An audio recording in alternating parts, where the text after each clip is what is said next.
You gotta start the show. Okay, I have to introduce the whole thing now. This is Grindstone. You know, it trips me out when people go somewhere, take some pictures, and then they'll be like, a time was had. A time was had by all. I'll be like, man, shut your damn mouth. That was cool like the first 15 times you heard it. A time was had. But then after a while, it's like, really? That's the best you got to explain a good time?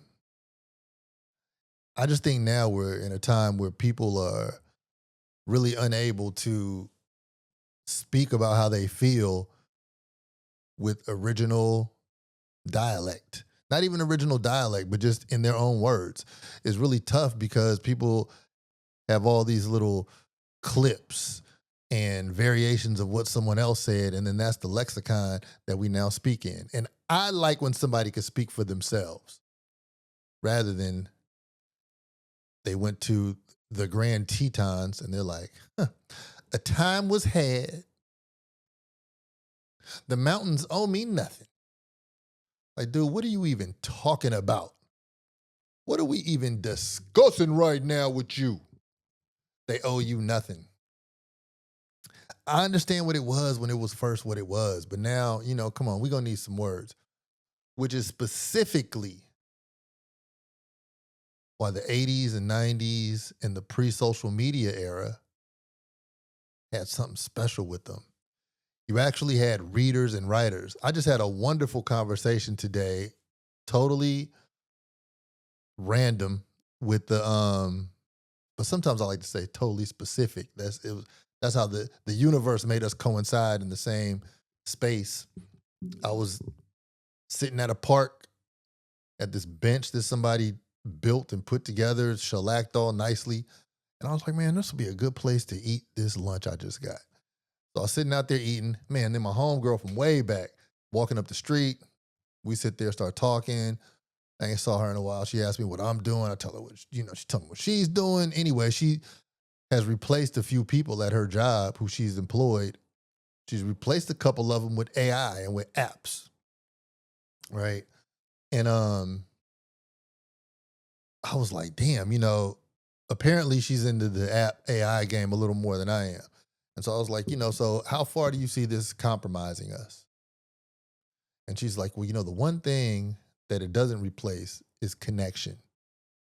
And it can't replace the original thoughts that you have. Not like she's a tech expert, but she actually functionally uses it. And, I take my time and study the future in the present as it's coming, like Robert Kurzweil. It just wasn't so long ago where I was reading about this being the far, far, far, far future. And so now we're here, so you got to learn about it kind of actively. But the one thing that will stay original that will stay valuable is your original one in quintillionth imprint and personality that you create, that you make up in your brain.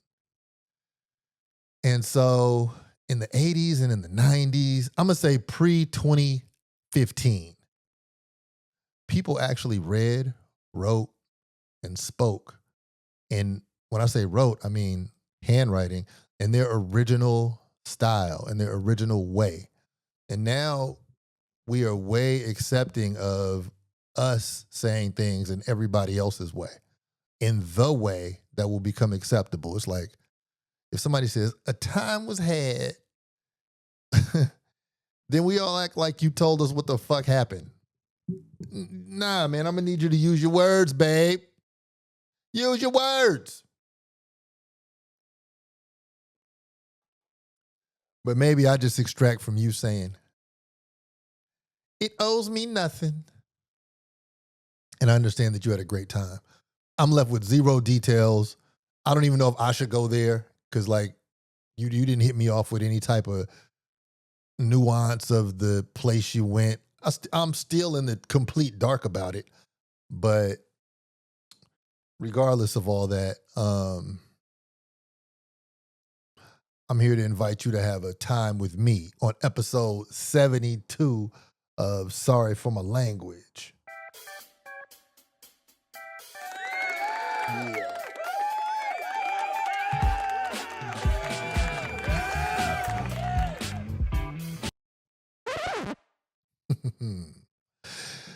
Hello, everybody. Welcome to episode 72 of Sorry for My Language. I'm Grindstone, the host. I'm your mans on this journey. I'm the pilot, baby. You know what I'm saying, baby? I'm the one giving it to you in a way that you may have never had it before. Uptown Washington, D.C., to the East Bay, to East Africa, to West Africa, to the tip of the rainbow, to the back of the bank. You feel me? I'm Grindstone, the predicate catalyst. Baby girl, I'm a rap. You're here with me on Sorry for My Language. This is my lifestyle, philosophy, culture, and music show. This is somewhere where I get to unravel my yarns and give y'all the fabric of my mind. And some of it is going to be a little sample size cut from the cloth of culture. So, you know, you'll get to see it from where I see it. And it's not going to be how everybody else spills their beans or casts their pearls. So, back in the day, and not even that far of a day ago, but some of you remember, some of you won't, there was Siskel and Ebert. Gene Siskel and Roger Ebert. I know one of them was a writer for the Chicago Sun-Times. I can't remember what the other great man was a writer for, but they were both writers and they were movie critics. And so Siskel and Ebert was a show that would come on the weekends, can't remember what day, but they would review movies. And from their movie reviews, you would then decide what movies you were going to see. They did not always agree, but one thing they always did, they really clearly spoke about how they felt. And so even at times when they would disagree with one another, it wouldn't even be an argument. You know, like now you have these debate shows and everybody got yell over each other and they're super tacky and they're trying to hit you with the quickest little clip of the saying, the words, the expression that everybody else has heard because the person just wants to be accepted more than want to be understood. You know, Gene Siskel and Roger Ebert, they were not like that with their movie reviews. And what I'm going to do today here on Sorry for My Language, I'm going to talk to you. I'm going to do a movie review today on a movie that I saw that was called Highest to Lowest.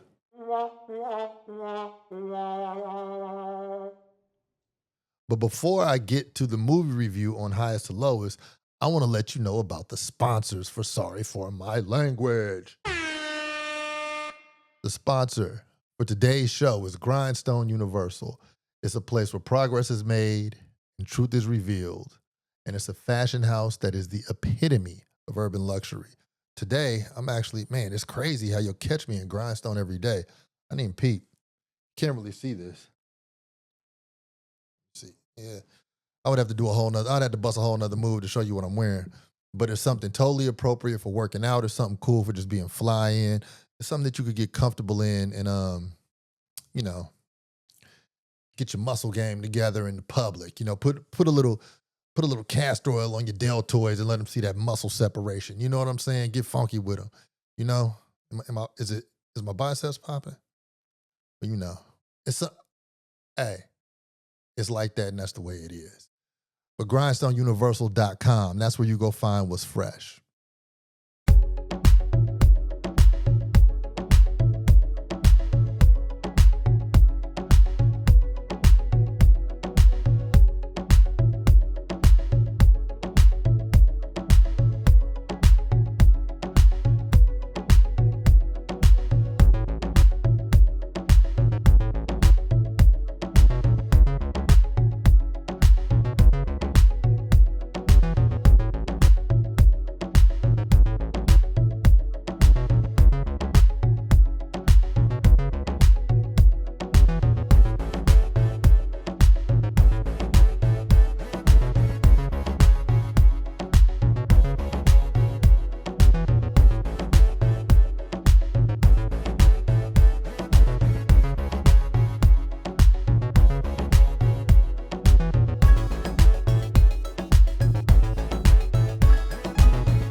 guys. Yeah, man. So I'm of the era that I am of. And for so many reasons, an iconic figure of my time is Spike Lee. And as a matter of fact, for all you moviegoers who are watching this right now, here in September 2025, the Regal Cinema, and I just found this out. Dude, I'm thirsty.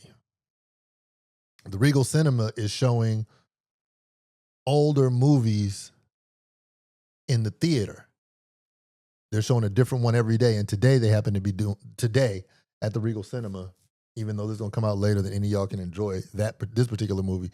They're showing Do the Right Thing in the movie theater. So for everybody who was too young to be in the era when the movie was in the movie theater and capture it like that, check out Regal Cinemas, because every day of the month they're showing an older movie, showing some good ones too, and there's some titles that I kind of wanted to see, because I found out at this point in my life I really do like films.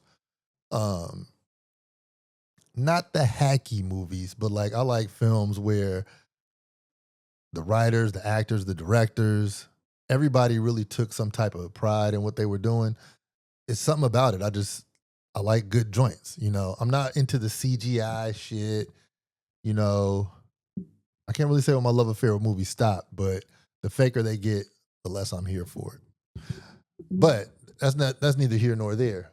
I'm just saying you could go catch you a nice film at the Regal Cinemas, and those matinees are hella inexpensive. Now, if you go in the later in the evening, you might have to take out a loan to get in that movie theater, especially if you wanted to buy your little pop keezy and sit back in your seat and watch the screen. But keep that in mind. Shout out to them.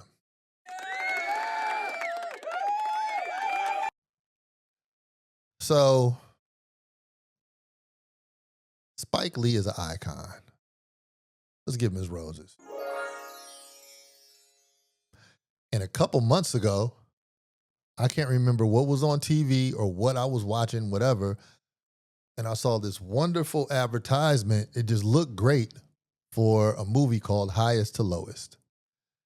And Highest to Lowest, I had no idea what the title meant, but the fact that Spike Lee was showing this, it didn't look like it was politically inspired, but I had no idea what it was about as I saw this wonderfully well-lit, star-studded cast and this, just the whole get down on the screen. I was like, damn, we have so many controversial things going on in society.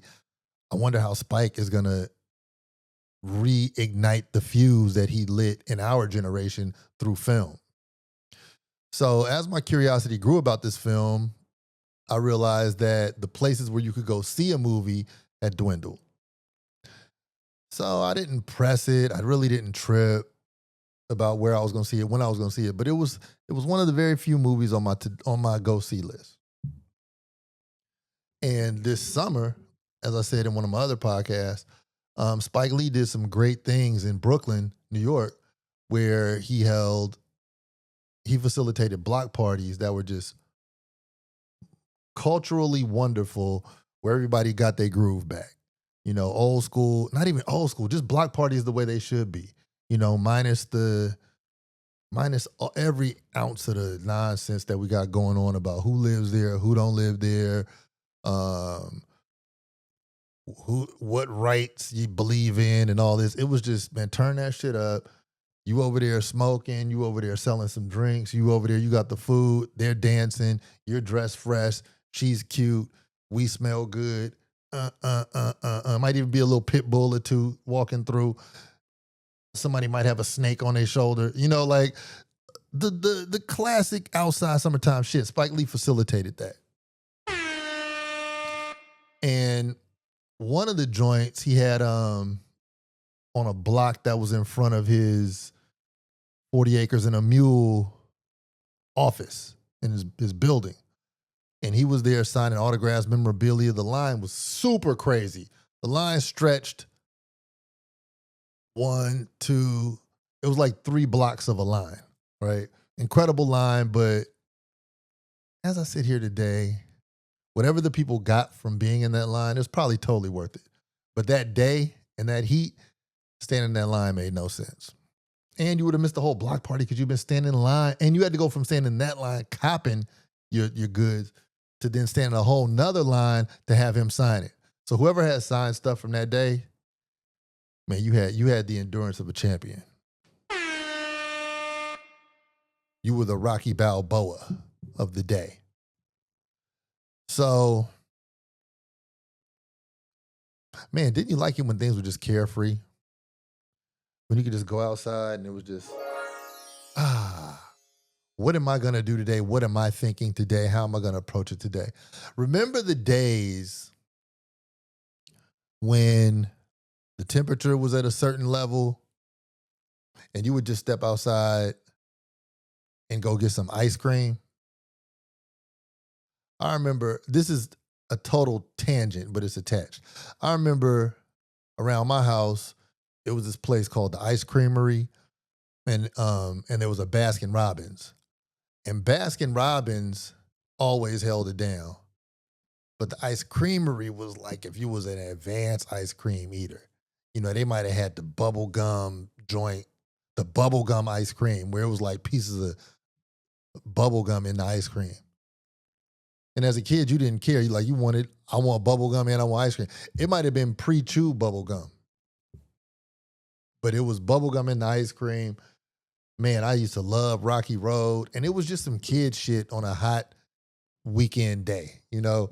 And not even like children kid. It might even lead up into your early 20s or something. You know, man, fuck it. Let me go get some. It was a social thing. You know, now, shit, you can't even have ice cream without politics being in that motherfucker. And shout out to Ben and Jerry's. But I just heard yesterday, Jerry tapped out because whoever was like the parent company, they have political disagreements with Ben and Jerry. And we all know that King Ben and King Jerry were always for the people in the proper way. They'll go on the right, their ice cream will go on the right side of history.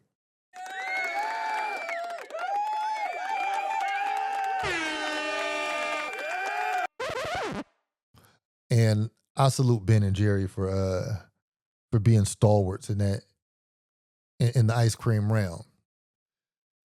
But that's me going down memory lane. And I'm going down memory lane because Spike Lee's movies and how much they meant, it jogged certain feelings in my mind about where I was and how it changed things in my life. Debo rap over emo rap. I run these guppy niggas, dude. They comfort food. I snack on Florida Ave and eat a meal in Miami. You're everywhere. Touching souls from kids to grannies. I'm on 580, Georgia Ave, MLK, Route 50, Chesapeake, South Street. I'm up in New York City.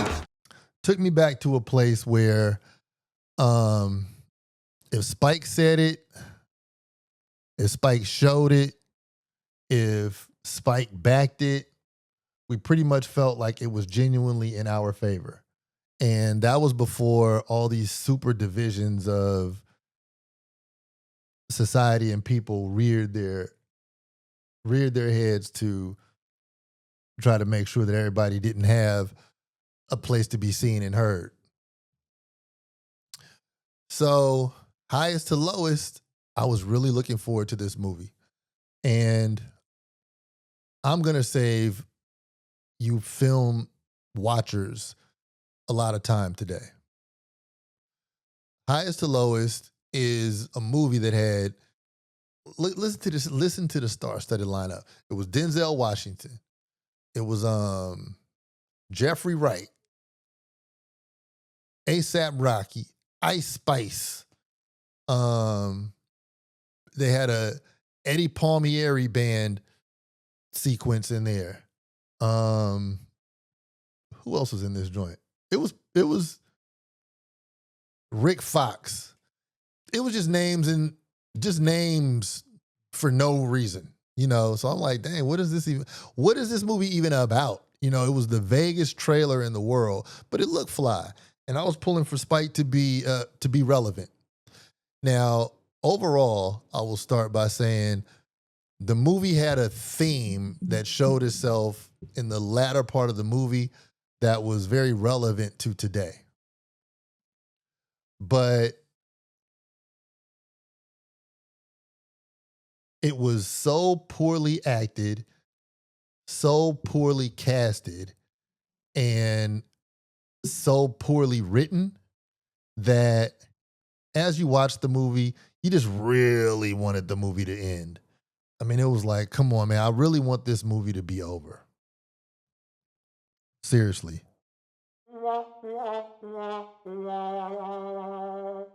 It made me wonder why they'd even created the movie. Now, originally, and I didn't find this out till after I saw the movie, because I wanted to see what Denzel and Spike would talk about with regards to the movie, because they did, to me, I didn't see very much promotion on it, but not like, it's not like I'm the one who feeds into the promotional vehicles that would discuss a movie. But I was wondering, man, what the fuck were they thinking about doing this trash ass film? Like, why would these titans of film do some boo-boo like this? I mean, this movie might not have made the last cut on BET. Straight up. This, people make fun of Tubi, and I've never watched a Tubi movie or anything. I'm not even fully sure if I got the app on my TV, but this is totally built for Tubi. The best thing about this movie was the house that they lived in and the view and the art and like the cinematic views through the house. But I mean, at what point do you go to a damn movie to see some shit like that?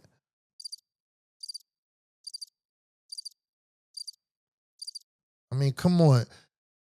And it was a dope ass New York house. I mean, if your bread is proper and you just got to pick where you're going to be living and how your life is going to play out and all that, and you was like, yeah, I want to live in New York.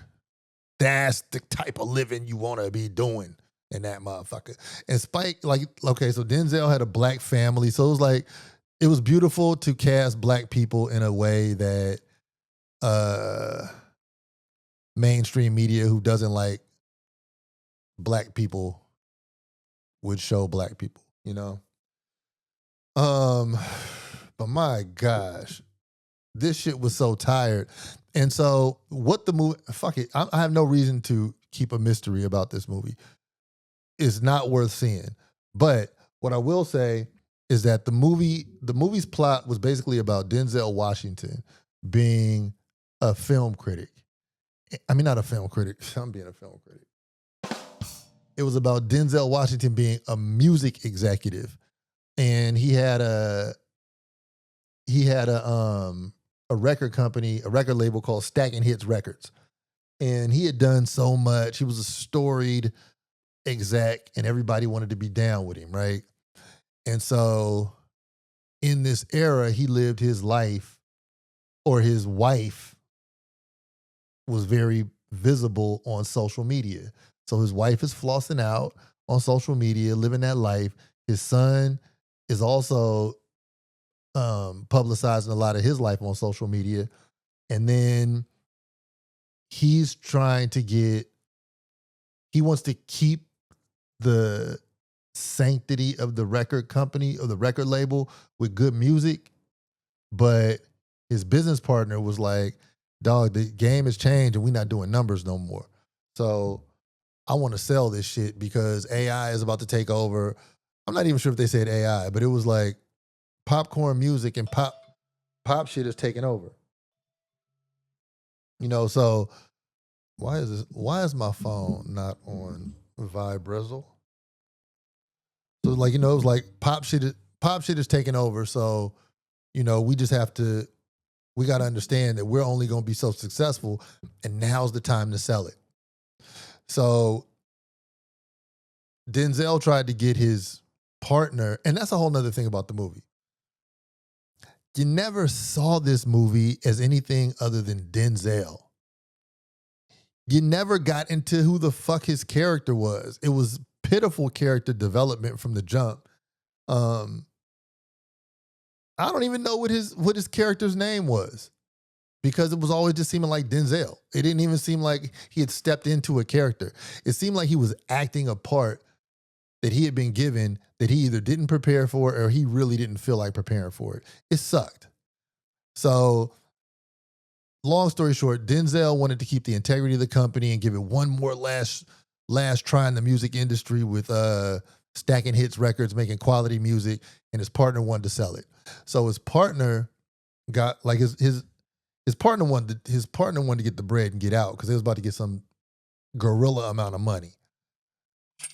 And then Denzel was like, nah, but they're gonna water down the name and da-da-da. And so his partner was saying, dude, we did what we did, let's bounce. You build a company to sell a company. And that's where they were. Anyway, Denzel got his partner to sell him his shares. So now it's Denzel's company. He's taking the risk. And he had to talk about with his wife. And this is when his wife showed her, I can't act worth a damn hand. I cannot remember her name, and she's been in other movies. I had to look up her IMDb because I was like, who the fuck is she? And she had a little fucked up hairdo and everything. And it was just, she can't act for shit. Terrible. She did not embrace the part. I'm thinking, did Spike mess this up by giving the people their parts at the last minute? It was just horrendous acting.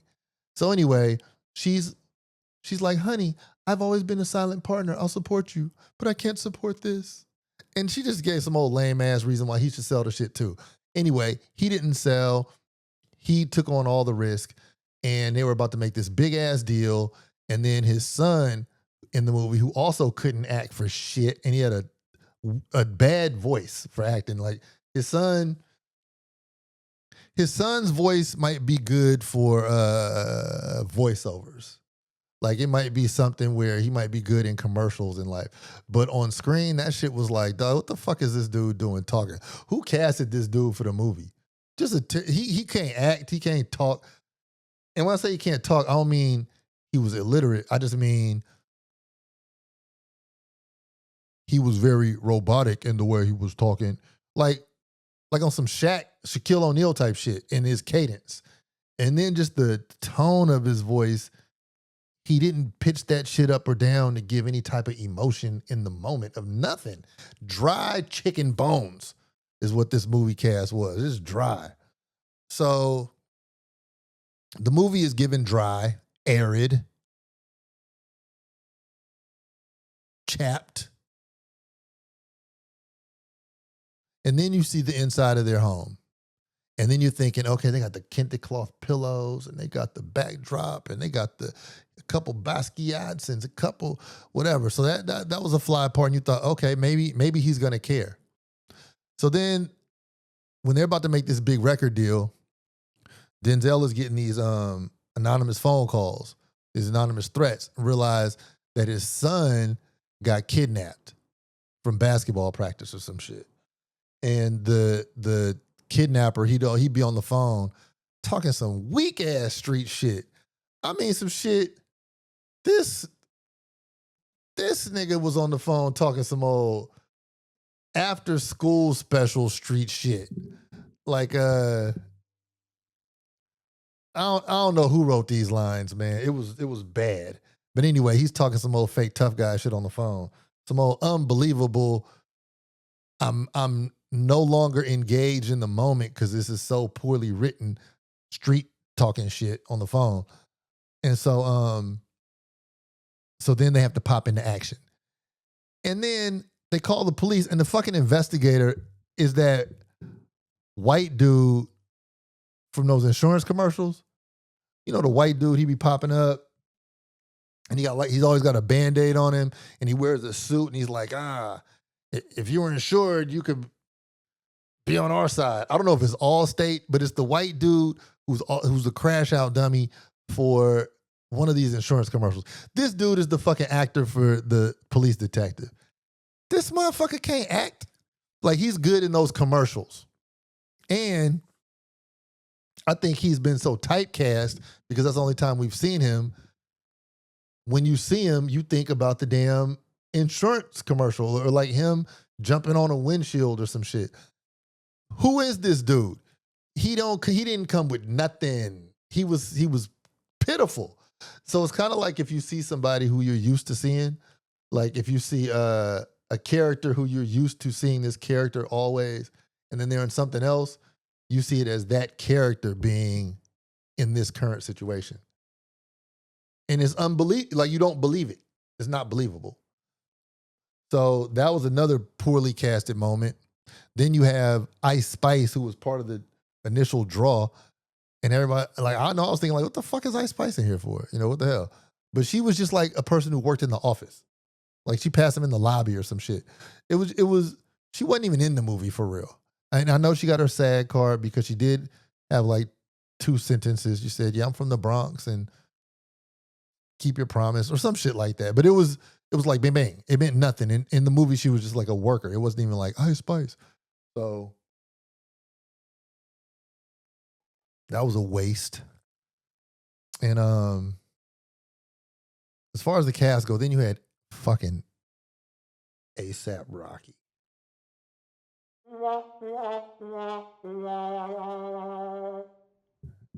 ASAP Rocky cannot act. And if he can, he dumbed his acting down to fit the dumbness of this movie. ASAP Rocky's character was the least believable criminal thug rapper ever created. He turned out to be the guy who kidnapped Denzel's son because ASAP Rocky was a guy who was in and out of prison, but since his youth, he looked up to this record exec who was Denzel, and he wanted to get down with the record company. He wanted to have his demo heard. He wanted to get signed. He wanted a deal. That's all he wanted. His name was Young. It was Young something. I can't remember his name, but it was Young something. So he began to follow Denzel's son on social media and follow Denzel's wife on social media. And so he would aspirationally stalk them because he wanted to be where the record company guy was. I guess he wanted to rap in front of him, give him his music, make the connection. So then his jealousy set in, his jealousy started sinking in, his desperation started sinking in, and he was just overwhelmed with the need to get this guy's attention. So he put the plot together and kidnapped his son, right?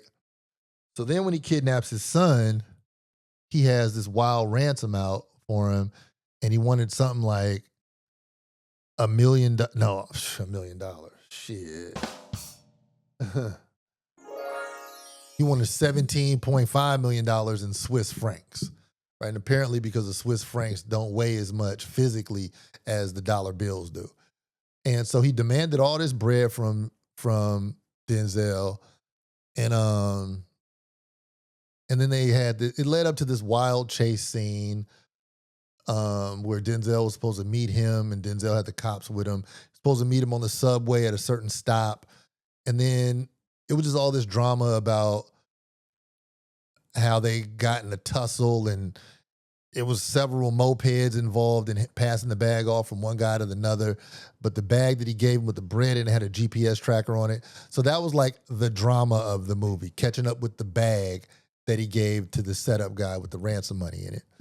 And it was pretty fucking stupid. But this is the part of the movie where a lot of the Spike Lee-isms happen, where you had like, you saw like New York Yankees shit and them saying, you know, fuck Boston, fuck the Red Sox type shit, just from like people in the scenes, you know, and then he had people screaming and, you know, just different camera shots, just so you can't forget it was a Spike Lee movie. And so Jeffrey Wright, let's talk about Jeffrey Wright's character. So Jeffrey Wright, you might have seen him in, I think he was in Batman. He'd been in a couple things. But in this movie, he was an ex-convict who was Denzel's driver and kind of like his security, main man, confidant, consigliere type dude. He was a Muslim, 5%er, let me say. And he was in the joint saying all the cliche, I just got out of jail Muslim shit. It was so fucking weak that I know Spike could not have written this shit. He could not have written this. Like, it was a point where the cops came up and he was like, am I detained?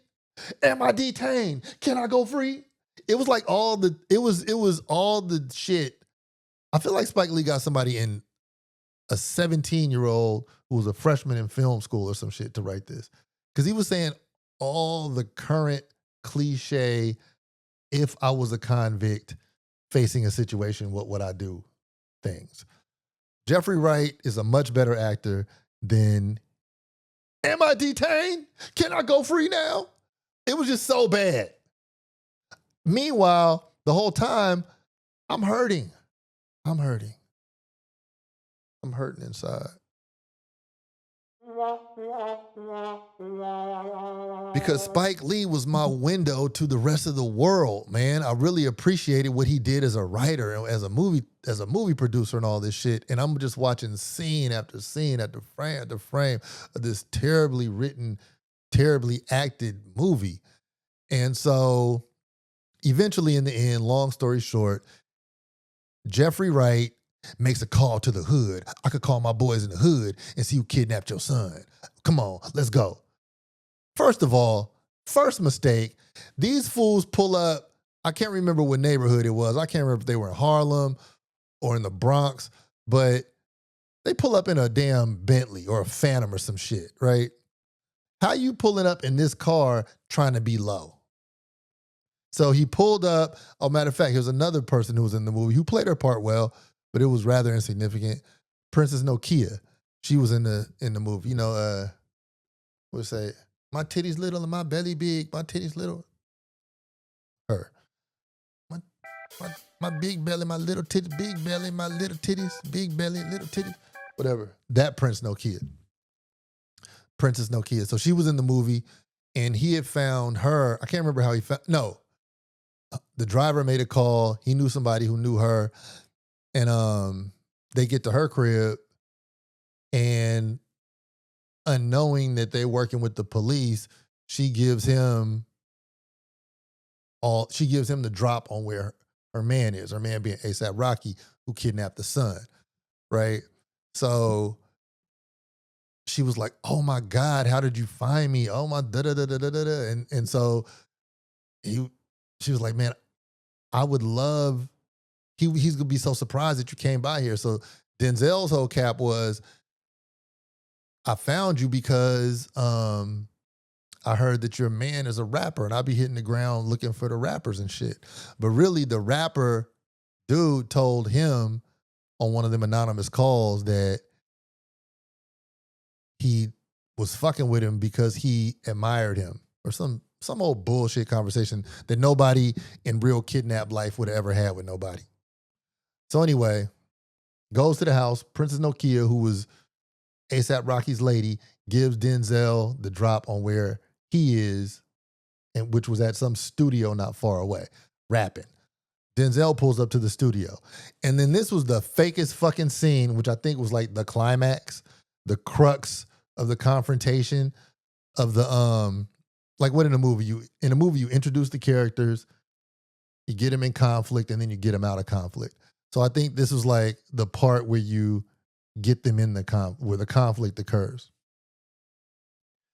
This was so weak. They have some stupid ass unreal conversation. And meanwhile, A$AP Rocky is rapping in the booth with Denzel in there, and they both got pistols on them. They on the opposite side of the mic booth engineer glass, and Denzel and him. And it's like this real OG to YN conversation and shit. And stupid ass conversation, weak ass rap is happening. This may as well have been sponsored by Pepsi or some shit. This was the worst possible scene that represented hip hop or the streets. But the point that both of them were making, A$AP Rocky wanted for whatever reason to get this record exec's attention, because he even said, he was like, because attention is the currency, attention is the money. And then Denzel was like, yeah, but I need you to, this was weak as fuck. Denzel was even like, yeah, but I need you to spit that, you know, you need to come with some fire. You need to come with some fire. And I can't do no Denzel impression, but you know, this is Denzel mouth he was giving on a movie. Let me, hold up. You need to spit that fire. And then he did the damn Michael Eric Dyson shit. Denzel did. Where he started spitting some fucking bars from popular classic rappers. And this nigga said some Nas verse, Denzel did. He was like, I can't remember what song it was from, and I don't want to get it wrong, but he said some Nas verse, like 4 to 8 bars of a Nas verse. He was like, you know, that's what I'm gonna need from you. I'm gonna need you to spit that. Da-da-da-da. And so Denzel is trying to act way more hip hop than he is in real life. And in this movie character, that shit did not come off. And he's telling A$AP Rocky what he needs him to spit. And A$AP Rocky's spitting some weak ass today-ish pop rap. And so they start beefing about the difference between getting attention and having great music. Meanwhile, they both got pistols on them, and his kid is somewhere supposedly kidnapped. So, comes out that the kid, Denzel's son, and his homeboy, they switched headbands, and the kidnappers got his homeboy, who was Jeffrey Wright's son, who was Denzel's protector's son. And so then the whole thing came across the moral decision or the dilemma on if Denzel is going to pay the dude for his man's son. And so, anyway, the movie just tumbled into a waste of film and gigabytes. Worst shit ever. And somebody who I really respect, a friend of mine, not only is she a friend, she's a playwright. She's a writer. She saw this motherfucker and said that I should go see it. And so the whole time I'm watching this, I'm like, what the fuck did she tell me to go see this for? Like, don't you know the black man's time is valuable? Why you have me waste my time on this shit? I would say her name because I'm a little incensed. I did text her during the joint like, yo, what the fuck? Did I do something to you? Why you tell me to watch this movie? This is a terrible representation of Spike Lee, Denzel, hip hop, all the shit. My time, fuck. Times is tough now. I need to be applying my time to either sleep, exercise, or doing some shit with my damn business, man. The fuck am I watching this garbage for? The movie's not even good enough to see why I'm saying it's not good. It's not even one of them dummy missions where you be like, well, maybe, you know, somebody's like, she ugly, but, you know, I see why niggas like her. It's not even that type of look. It's like, no, don't do it. Do not. Don't. It's one of them joints. Whew. And then they had a scene in it where, you know, why is it called highest to lowest? Because some ancillary chick was like, because they mess with us from the highest to the lowest of us, they fuck with us. It was, or they disregard us. It was some old weak ass thrown in message moment about why the movie was called highest to lowest. And it was just pretty terrible. So I give it thumbs down. Boo. I wish I had like a, hold on, let me get my life right. Hold on. Boo. Boo. On Evs. That's what it was like, man. So, whew. That was like an exorcism getting that highest to lowest spirit up off me. Hey, Spike Lee. I really, really loved and respected and revered and shed a tear to that Hurricane Katrina joint that I just saw that you did. It was I can't remember the name of it, but damn, Spike, you did a wonderful job on that Hurricane Katrina documentary. It was just amazing, riveting, American journalism, something that's globally touching, something that is wonderful, one of a kind, your style, absolutely incredible. You know, you are a style icon. You in a surrogate way raised a lot of us. And I eternally appreciate you and give thanks for you to take this path as a young man into an elder of ours in film. And I really appreciate you, Spike Lee. You've shown just the limitlessness of the imagination as well as the masterful skill that one can tell stories in through hardware and film, you know? But highest to lowest can go to the Frank stand. That joint was garbage, pure rubbish. And I know when you and Denzel were talking, Spike, I know you said that Denzel brought it to you, and without even reviewing it, you greenlit it. Let's go. My brother, please use discernment in your next choices. And because this was your worst work that I've seen. And I haven't seen all your movies. Like after that good 90s run, I would say like after Crooklyn, I did see Inside Man. I could not fucking stand the end to Inside Man. That was such a good movie. That movie was, it was bordering one of the best movies I'd ever seen, Inside Man. Until the end, I was like, nigga. I was wondering in that movie, I was like, did y'all run out of film? Did y'all run out of funding? Did somebody have to go on vacation? Was somebody pregnant? Like, why did the movie end so abruptly, so quick, just like that? It was just, it was less than the ending for Inside Man. And that was the first little chink in your armor when it came to your impervious filmmaking skill. But I'm going to take it as that being my opinion. That was subjective. Then you came out with a couple more movies that I can't really recall off top. I still need to see Girl 6, and there's like a couple of them joints I still need to probably see. But highest to lowest was not subjective. That is objective garbage. And it takes me back to earlier in your career when Matty Rich came out with that movie called Straight Outta Brooklyn, and you had all these things to say to him about the movie Straight Outta Brooklyn. For all y'all who don't know who Matty Rich is or what Straight Outta Brooklyn is, you can Google that. It was a movie that came out, and he had a story that was like, I'm self-taught on film, and this is my product. And it was kind of like a cult classic. Like it was on a VHS tape, and it got passed around, and people watched Straight Outta Brooklyn. But Spike Lee at the time had everything negative to say about someone who was untrained coming out with film. And so it was like Spike Lee versus Matty Rich. And Spike Lee was sunning him.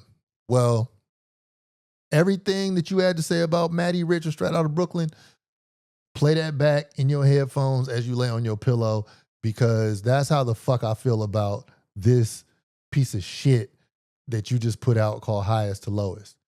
And it seemed like some type of fame, money grab, because ASAP Rocky, Ice Spice name drop, like all this fucking bullshit. Dude, why would you even cast the wife? Why would you even put her in that joint? Like, for what? It was no point in there where you was like, she's not good enough. Why would you do that? Come on, man.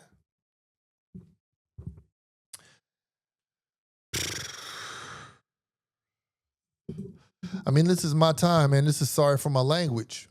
You know, it's my lifestyle theory. It's my lifestyle philosophy, culture, and music show. So right now I'm talking about the fucking culture.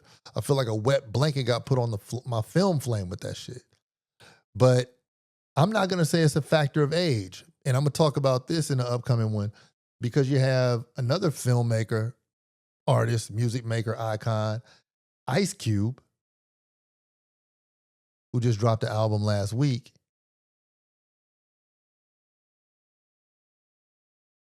I fuck with it. Ice Cube is hella sharp rapping. He's saying that shit. And it's not cliche. Ice Cube is on. Ice Cube fucked around and did something for the people on this one. I'm like, oh, Cube is Cube. Cube is Cube. Now, the production, it's a lot to be desired. But I feel like anybody who wanted to mess with that, get them vocals, and then retool that shit. Ice Cube got some fucking heat. Ice Cube got some heat. And he got a couple joints on there with Scarface where they really on their toes, rapping their ass off. Messaging, delivery, lyrics, originality, and of course the voice is there. It's all there. So I'm not going to say you in your geriatric phase of filmmaking because that ain't how it works, bruh. Spike, I just think you just should have put a little more time and effort and thought into this one, or you should have stopped it in production. Whew. So, I've spoken till I'm hoarse. So for all of you all who's wondering what's up with the highest to lowest, don't go see that joint. I don't care if it's a blizzard in December or February. Don't go see highest to lowest. Don't even click on that joint. Trust me. Trust your man. I'm here for you, man. This is episode 72. I'm sorry for my language. Thank you for sticking with me. Be your best, do your best. Go to grindstoneuniversal.com. That's the place where I do my best. I appreciate you.